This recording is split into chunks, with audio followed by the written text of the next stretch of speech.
All right, here is Back in Black, the second riff. So I have another video which taught the main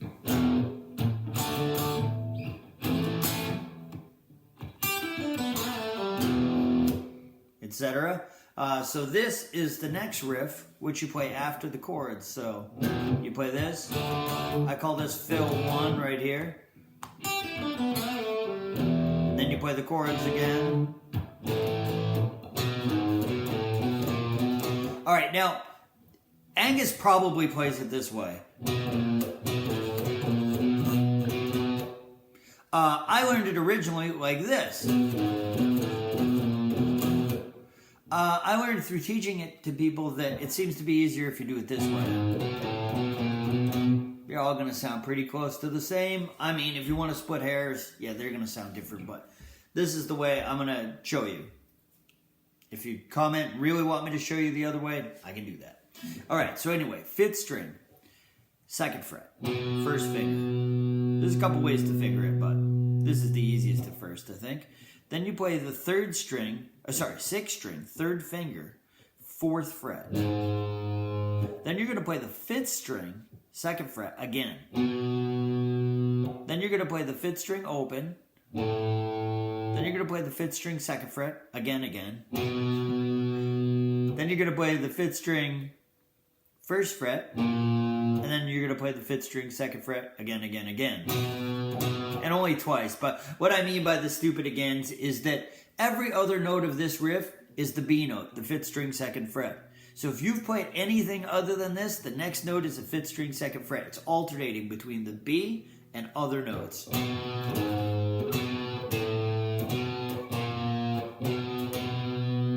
So, B, you don't probably need me to tell you this, but I'll say it anyway. B, G sharp, B, A sharp, B, B. Here it is again, slow.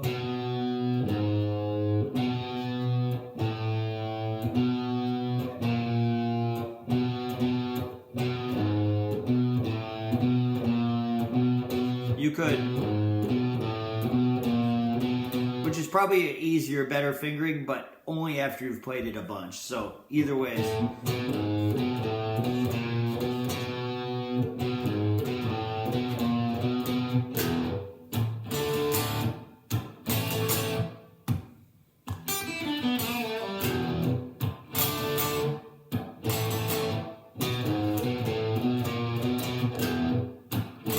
It just loops out for the intro and the verse.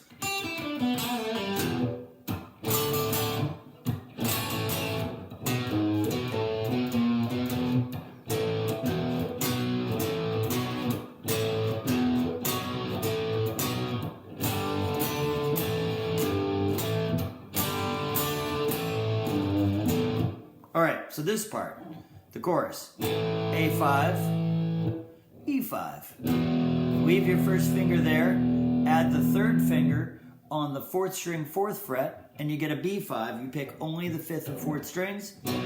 This is, if you know one rock chord, this is the one to know, because it's going to happen over and over and over and over again. You probably already know that, but if you don't, there you go.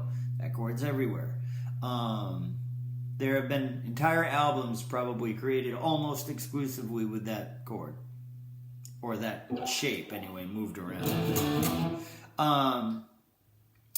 Okay, so that's... You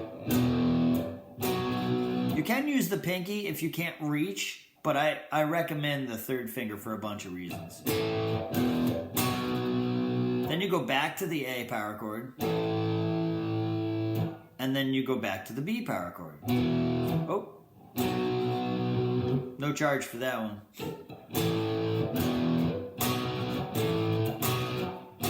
And see here, I'm doing the wrong finger.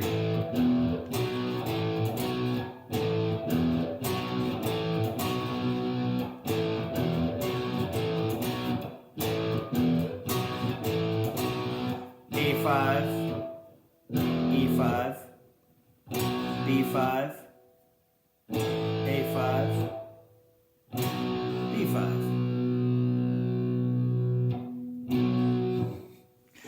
right, then the next part is a G power chord, G5. Most people probably don't see this as a power chord because it's not that shape, but it is. It's roots and fifths, so G's and D's in this case. But yeah, so it's a G5 chord, middle finger, 6th string, 3rd fret, 2nd string, 3rd fret with your 3rd finger, 1st string, 3rd fret with your pinky. This is a really common chord. I used to call it the AC/DC chord because it's in like every song. Not really, but a lot.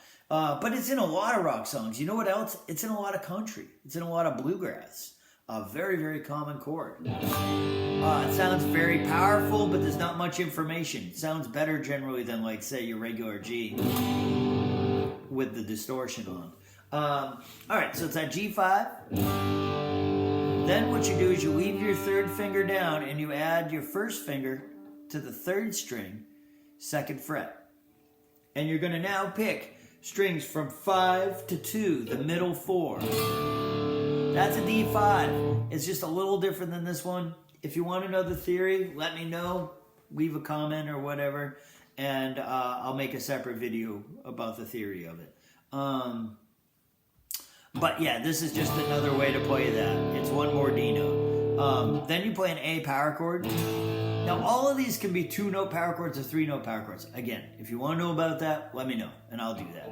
But I'm just playing them as 2. You can either play the 4th string for the A5, 4th string, 2nd fret, and the 5th string open, or you can also bar this finger, and so you get the 3rd string, 2nd fret too. I do that, and I think Angus and Malcolm do that.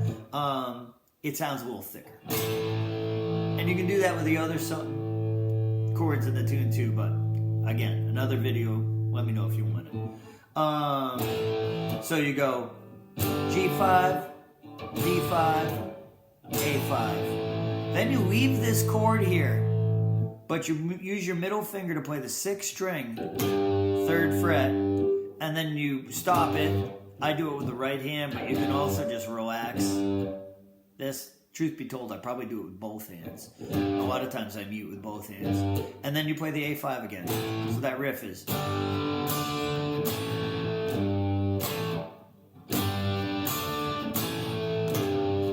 After you play that 6th string 3rd fret, which is a G note, you play the A5 again.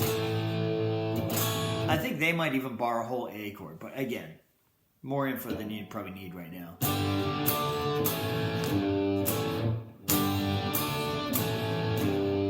So if you put this together, it sounds like this, the whole chorus part.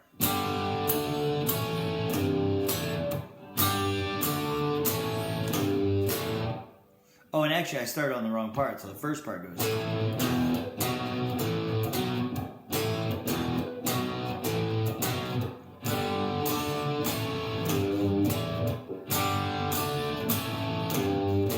Then you do it again.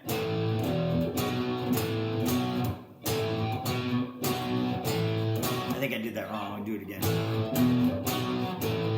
Then you play the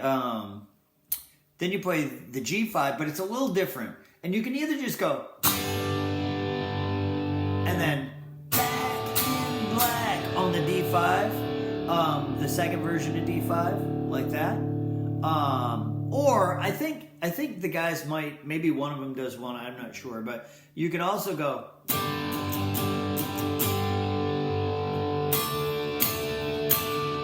So again, it's.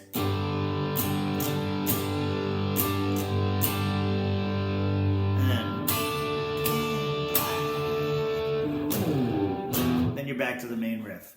All right, well, I didn't want to make this video too long, but I wanted to have it detailed. So if you have any questions, please let me know. And otherwise, have a great day.